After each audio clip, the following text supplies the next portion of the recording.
Well, the Nashville Predators' epic November homestand continues tonight with a home date against the Minnesota Wild. We got our scouting report of the Minnesota Wild, a couple things the Preds absolutely need to do to win, and what would you like to see John Hynes do with the line combos tonight?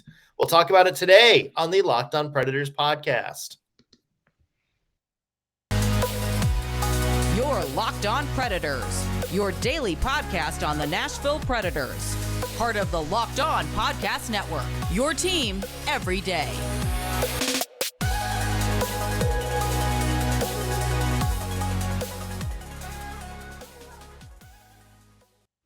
Thank you for making Locked On Predators your first listen of the day. Every single day, we are your free Nashville Predators podcast. That's available to you on all platforms and on YouTube. I'm Nick Morgan. I'm a writer and editor at ontheforecheck.com and wingitandmotown.com. And I have a partner in crime. You do. I am Ann Kimmel. I'm a writer and editor at InsideThePreds.com. It's going to take a while to just add in another. Whenever there's a resume change, I feel like it just sounds weird for, 2-3 weeks or something. 2-3 weeks. I know, but it's so exciting. I love that you're doing this because I know how much Detroit Red Wings have meant to you. But yeah. I want no divided loyalties when we face off, my friend. I will keep you in check. I'll do the Amon-Ross St. Brown family thing where they have like half one jersey and half the other jersey. Yeah. Just need to find I don't really want to tear $170 Fanatics jersey in half, much less two of them. That's true. But who knows? Maybe there's somebody on Etsy that can do a half and half jersey somewhere. Work a little magic. You know who should work a little magic? The Nashville Predators. As we mentioned, they're in the middle of an epic homestand. There's 8 games left in November. 7 of them are going to be at Bridgestone Arena. And it kicks off tonight with a very important Central Division game against the Minnesota Wild. These are 2 teams a lot of people had kind of thought were maybe battle for second place in the division. So far, these are 2 teams that have kind of struggled to get out of the gate. It is a 8 o'clock puck drop at Bridgestone Arena. Anytime you see a Central Division opponent on the schedule, it just feels like you need to bring a little extra oomph to get ready for this game. Yes, you do, especially Minnesota, because it feels like Minnesota and Nashville kind of have this weird relationship. Like they're from a really small rural school. And so you're always swapping girlfriends and boyfriends, because their rosters, they have swapped so many people. So there's a little something. There's a little something, especially with the Minnesota Wild. But in the Central Division, let's face it, both these teams need Central Division wins because this is not at all. When we looked, we did an episode before the season started where we looked at the schedule. And honestly, looking at this first game between Minnesota and the Nashville Predators, this is not at all what I imagined these teams would look like or where they would have been. Like you said, I really felt like Minnesota and Nashville were going to be in that top tier of the Central Division, kind of battling it out even this early in the season. And that has not exactly been what's happened. In case anybody was wondering, Minnesota has had their own kind of rocky up and down time trying to get their feet under them. And so, tonight could be interesting. Yeah, the thing for Minnesota is it seems like a lot of the people they were banking on having big seasons haven't done so, or they've been hurt. They lost Ryan in 9 games into the season, and he was having, a pretty fairly decent start to the year. Jordan Greenway, who a lot of people thought he was going to kind of step up. He's ready for that, top 6 role. He's only played a couple of games because of injury this year. They're missing Brandon Duhaime, who's kind of their version of Tanner Jeannot, just a scrappy, in the middle of everything type of player. So they are missing some people. But they still have Matt Dumba, who hasn't looked great on either end of the ice. They still have Jared Spurgeon, who a lot of people think one of the best defensemen in the NHL. His offensive side of his game hasn't quite been there yet this season. And other than Karl Kaprizov and Matt Zuccarello, there's not a lot of people you look at in this lineup and be like, oh yeah, they're red hot. And that's part of the problem was they have a lot of guys that you as a Wild fan would want to have stepped up this year. And so far, again, we'll give the same caveat that we give to the Nashville Predators. They're only a handful of games into a 82 game season, but it just hasn't been there yet for Minnesota. Yeah, and one of the players you and I talked about when we were talking about who may be a Central Division standout, we talked about Matt Boldy. This was one of those players where we're like, okay, this is going to be his year. And again, early in the season, he's got 6 goals, 5 assists. But I think we're still kind of waiting to see that, like, and the Angela Lansbury gif where she just kind of makes this grand entrance in a fur and like opens her arms. Like we're waiting for that Matt Boldy moment, but it has not happened quite yet. And let's hope, like, put it off another 24 hours, Matt. We are in no rush. So don't do it tonight. I would have gone My Fair Lady when she comes down the staircase. Oh yeah, that's also good. But you know what? There is something, I am such a huge fan. I'm really into GIFs or GIFs. What do you say? GIFs or GIFs? GIFs. GIFs. Okay. Yeah, well, look. It's not peanut butter, Ann. I don't feel like it is either, but I've been corrected by people younger than me. And so there's only a few things I defer to the youth on, and this is one of them. Well, look, if there's a group of people that are right about everything, it's the youth. So, I mean, we were just talking about that, weren't we? There's a very long hockey related off camera thing between Ann and I that will be in a future episode. Don't worry, we will talk about it. You guys are not going to miss the butt of the joke. Yeah. And the thing that stands out for the Minnesota Wild is you talk about their team identity. And their team identity was always kind of built around solid defense and goaltending. And it hasn't quite been there this year. Marc-Andre Fleury, they brought him back. A .905 save percentage with 1 shutout, which, is fine. Better than UC Saros' start this season. But it's not that kind of the goaltending that is going to steal games and to keep you in games you shouldn't be in down the stretch. It's just like that's one of those things. The Wild just it seems like very basic. Like it just doesn't seem like they've been able to find ways to win. You know what I mean? And that's like it sounds like a very basic simplification. But like take the other night, for instance, they were up 2-0 on San Jose and then wound up losing in the shootout. They couldn't find a way to kind of hold it together. And we talked about the Preds kind of being that same way too. They go out, they have these big stretches, but can't score. And then, 1 or 2 things goes wrong. And that's, that kind of seems to be where both these teams are. It's just, can one thing go right? Like, again, we've talked about this before. Not everything is going to go right over the course of a 60-minute game. You're not going to look from minute 1 to minute 60 and be like, the Preds dominated it every second. There's going to be stretches where they're going to make a mistake or they're going to make a bad play or the other team is going to make a big push. So, but at the same time, it's like, can you do enough when the momentum's going your way to tilt the game and quell that momentum enough, keep those other stretches down to a minimum? And it just seems like that's kind of where both teams are. Neither team has been able to do that this season. Yes. So I'm going to read you a quote from a coach. And this could be John Hynes. This could be Dean Evison. Could be either one. But listen to this quote and tell me how it fits both scenarios. I hate to say you get what you deserve or whatever, but we got what we asked for tonight. I don't know any other way to describe it. It was a dumb loss. We played so east-west, so cute, not straightforward, all the cliches. We didn't deserve to win that hockey game tonight.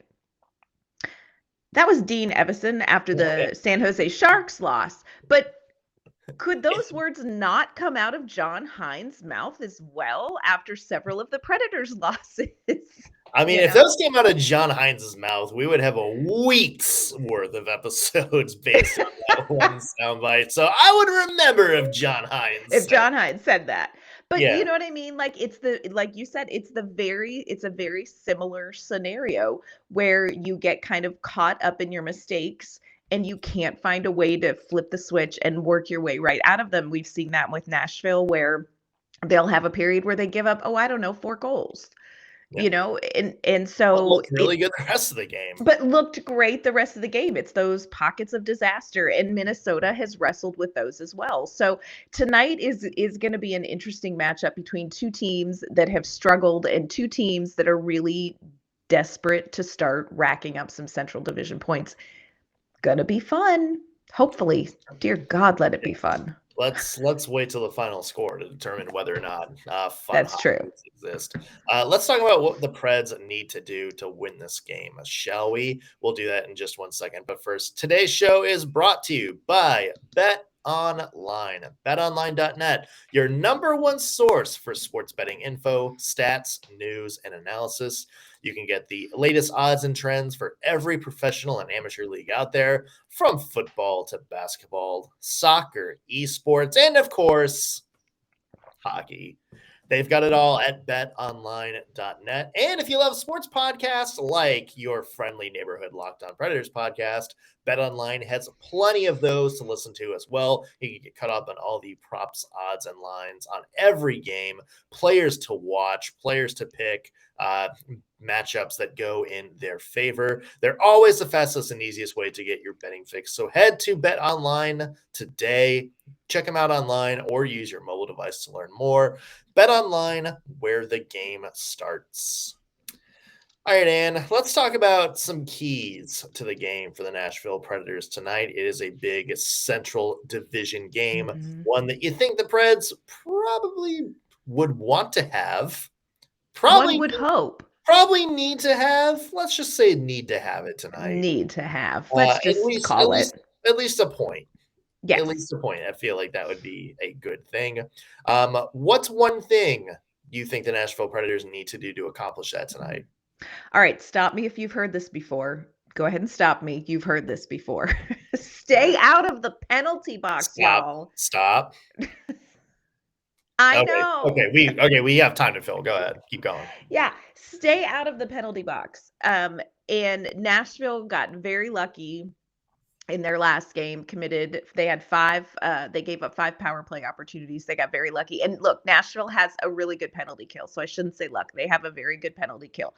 But Minnesota's power play right now is at 24%. This is a power play that can score. And here's the thing that I find most alarming about it. It's not just a successful power play. It's how they do it, because we have seen teams score on the power play against Nashville with that really quick cross ice pass to a little one-timer that is almost impossible to defend. So, my advice is, call me crazy, just stay out of the box. Don't even give it a chance. They have Kirill Kaprizov has 5 power play goals. Zuccarello has 4 power play goals. Like, this is a team that has a power play that looks like what we wish Nashville Predators power play looked like. So there are no snacks in the sin bin. There is not a snack. There is just a water bottle, and you can get the same beverage at the bench in like 20 seconds. So yeah. I'm gonna need you to stop. Yeah, Minnesota, as you mentioned, really good power play. Good. There's a lot of things. Obviously, it goes through Kaprizov, but they got guys on that first unit like Matt Zuccarello, who's a veteran, a speedy player, a headsy player, really good at kind of finding soft spots on the ice and setting teammates up there. And yeah, so I mean, this is a dangerous team. Jared Spurgeon on the points got a big shot, even though it just hasn't quite been there this season. So there's a lot that can go wrong for the Nashville Predators shorthanded. I will say a little bit better this year than last year. Predators 11th most penalized team in the NHL, as opposed to last year where they were first by far. Do you feel, Ann, like maybe the Predators are getting more disciplined during games? You know what? I think they are, because you aren't seeing quite as many YOLO penalties. The other thing that I will say, and I noticed this with one particular player the other day, and that is Michael McCarron. Michael McCarron he had himself some penalties. Now he was no Mark Borowiecki or Tanner Jeannot last year. We can't all be that guy. But there were definitely some penalties last year that Michael McCarron would take, and you were like, dude.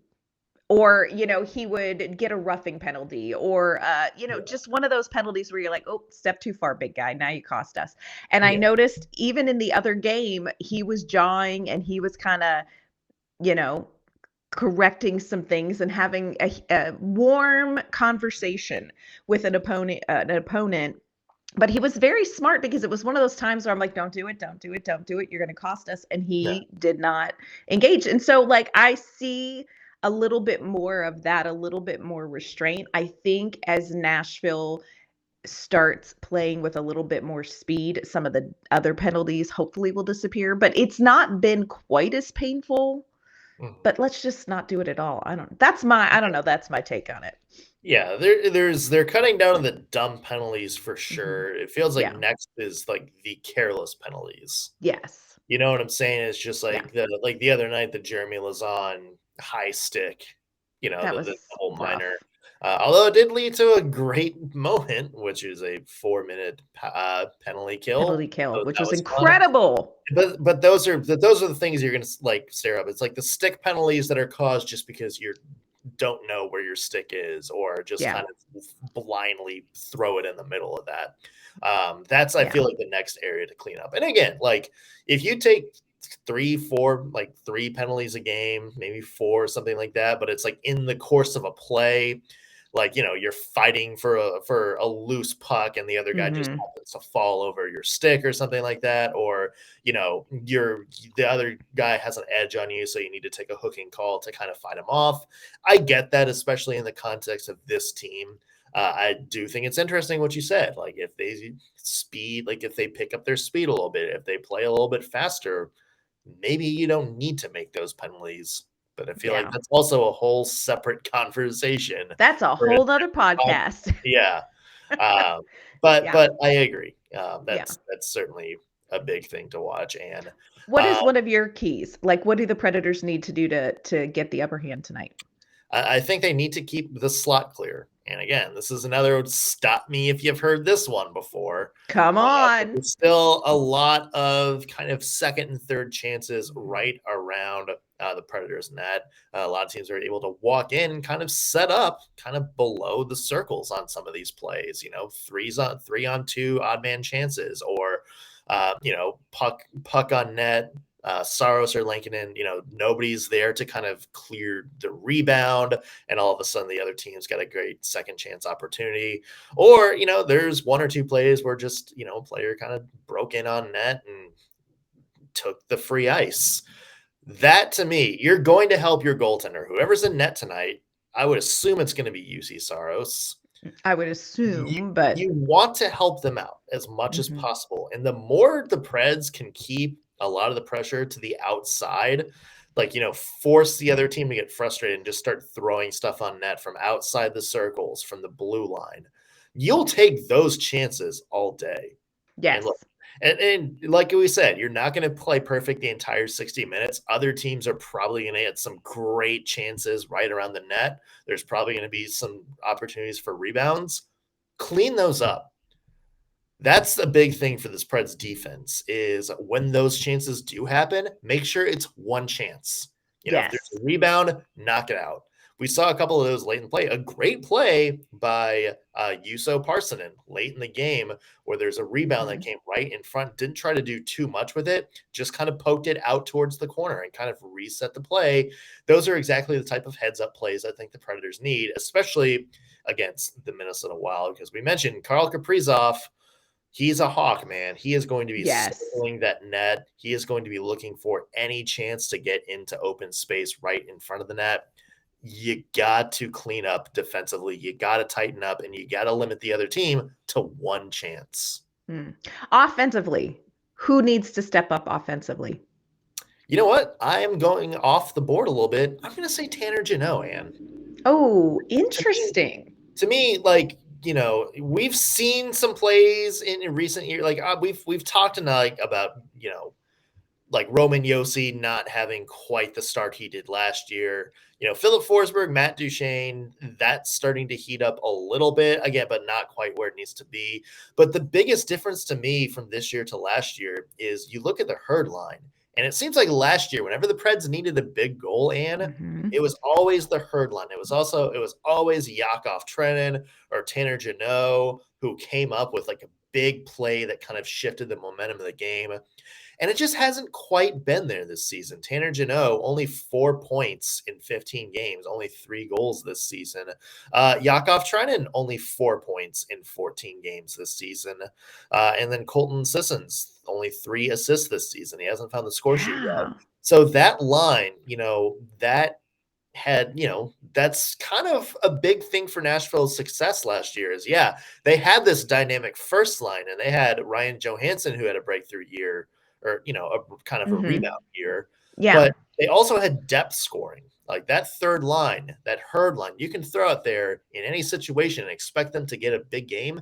And that just hasn't been there yet this season. So to me, I want to see those guys get going. And no matter who is on, your line, bottom 6 lines, we're going to talk about that in just 1 second. But whoever's on there, you need to see more consistent scoring from your bottom 6. Got it the other night when Mark Jankowski scored.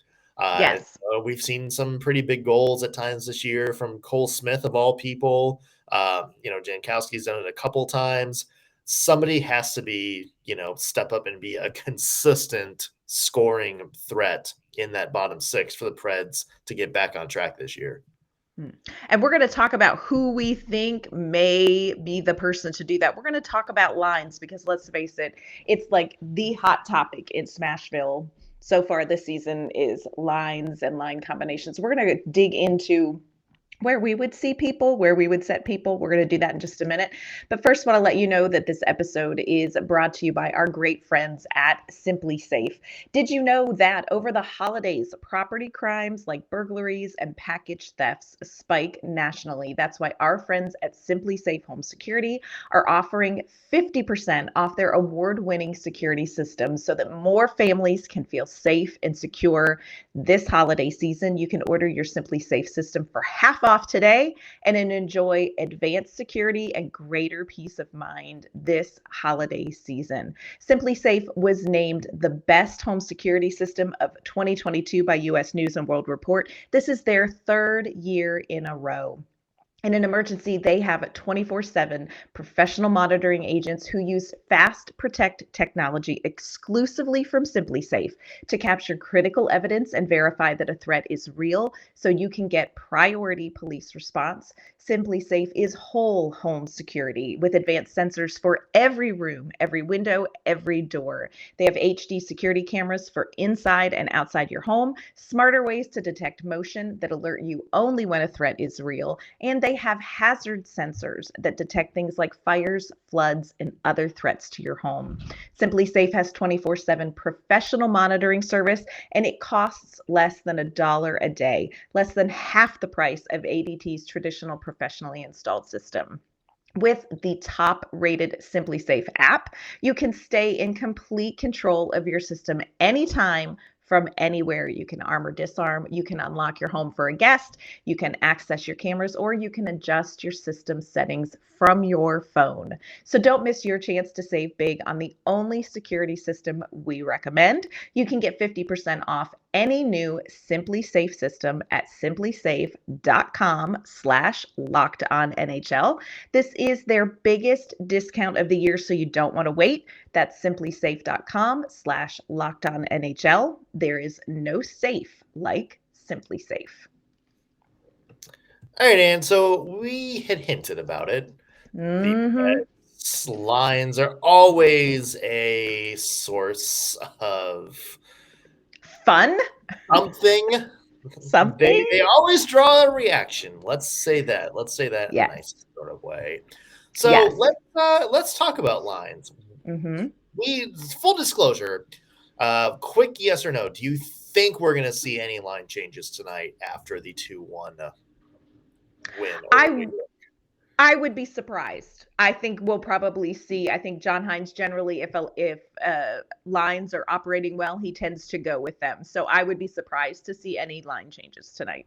Yeah, given, there may be one or two players you switch out, but given how some of those players played against New York, I don't think we're going to see any changes tonight. But let's talk moving forward. You and I are the head coach. John Hynes We are. is taking the night off. He's on a date night. He put us in charge. We get control of the line combinations, and with this group, with the group that the Preds have available tonight, what would you do with the line combinations?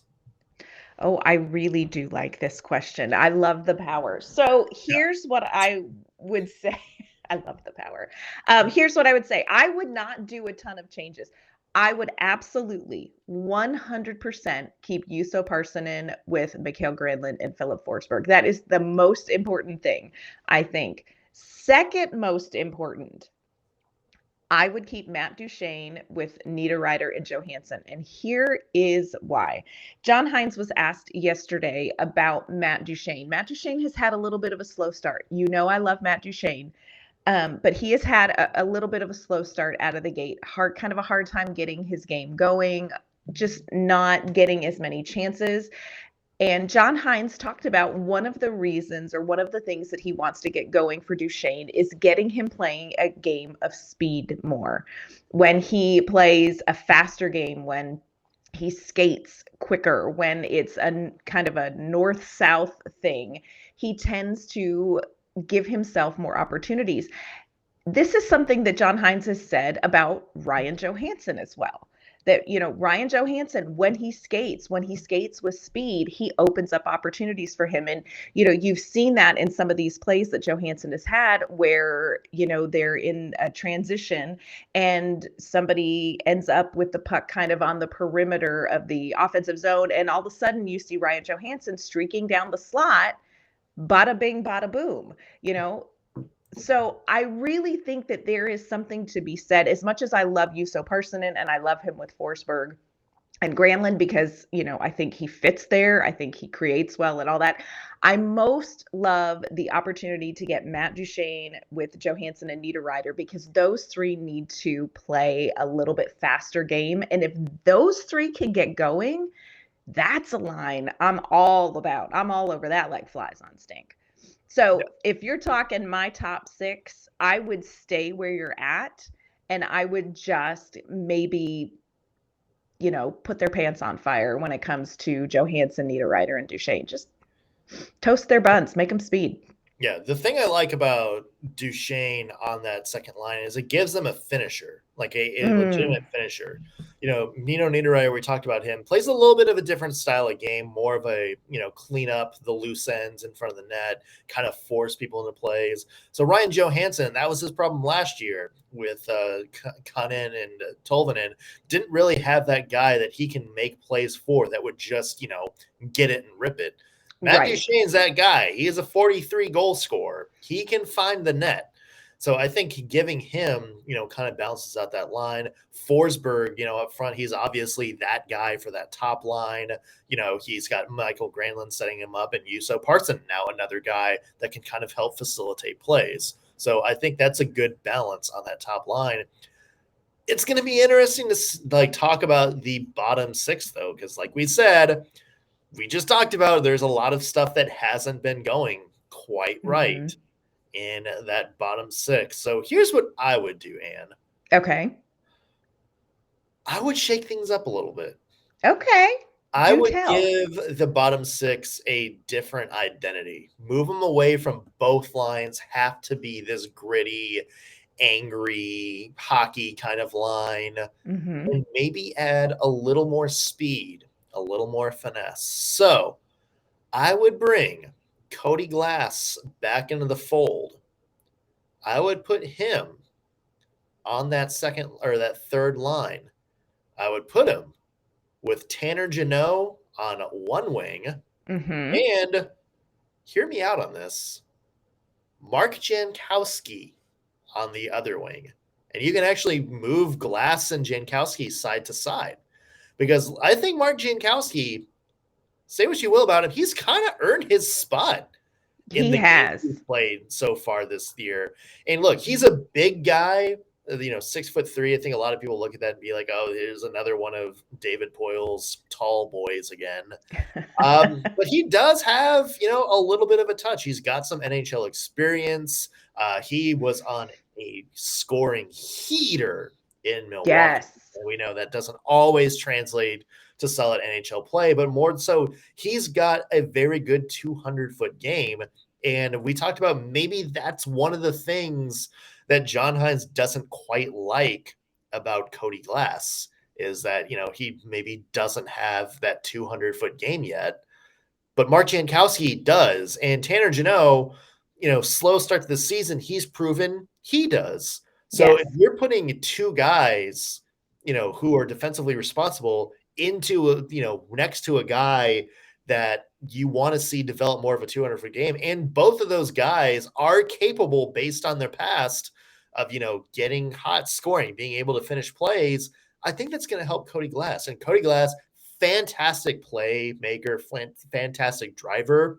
He can be what Tanner Jeannot needs to be get going. He can maybe help Mark Jankowski find a second spot, or whoever you want to put up there.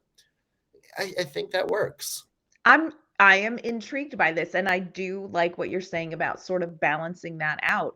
I think that opens up some opportunity for Cody Glass and takes some of the pressure off of you have to fit this certain thing. I think it would open up opportunities for Cody Glass to kind of play a little bit more of his game. Yeah. So what would you do with this? What would you do with the fourth line? Because the fourth line is the fun. I mean, this is the line that it's like, Forrest Gump, you never know what you're going to get. So what would you do? Yeah.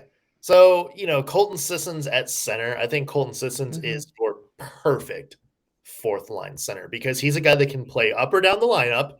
True. But you also, you don't need to rely on him for 25 minutes a game like you did a couple times last year. You can put him out there in any situation, shorthanded, all that, and just have him there when you need him, but you don't have to rely on him. It sounds like we're going to be without Yakov Trenin for a while. If Yakov Trenin is back, I think you put him with Sissons. The thing about Yakov Trenin, very good run last year, 17 goals. I just haven't kind of seen that same consistency this year. And I do think there are concerns about maybe him playing a 200-foot game also. His defensively just hasn't quite been there, as my dog chimes in the background. I'm pretty agreed. Putting him with Sissons in kind of, the 12, 13 minute a night role, limited 5-on-5, that kind of thing. Put him out there when you need some energy, when you need maybe a little bit of grit in an offensive zone face-off to force some things. Maybe that's the direction you go with there. And now as for that other winger, Ann, we have Michael McCarron in the fold. Yep. We have Cole Smith in the fold. We do. We have Ellie Tolvanen in the fold. Yep. I want you to answer this question. Out of those three, I picked the top six because it was easy. Who do you think is the best fit in that bottom three? Or that last role for that last line based on what I describe, assuming Yakov Trenin is healthy? If you have Sissons and Trenin, I'm very torn by this, but here's what I would go with. Now, and I'm going to explain all of this because I need a fat caveat on this. I would go Ellie Tolvanen because I think that Colton Sissons is great at creating a lot of play making opportunities that Ellie Tolvanen is more likely to finish on than Michael McCarron. So I would go Ellie Tolvanen. Having said that, and we talked about this on Plus Minus yesterday, Michael McCarron is being disrespected.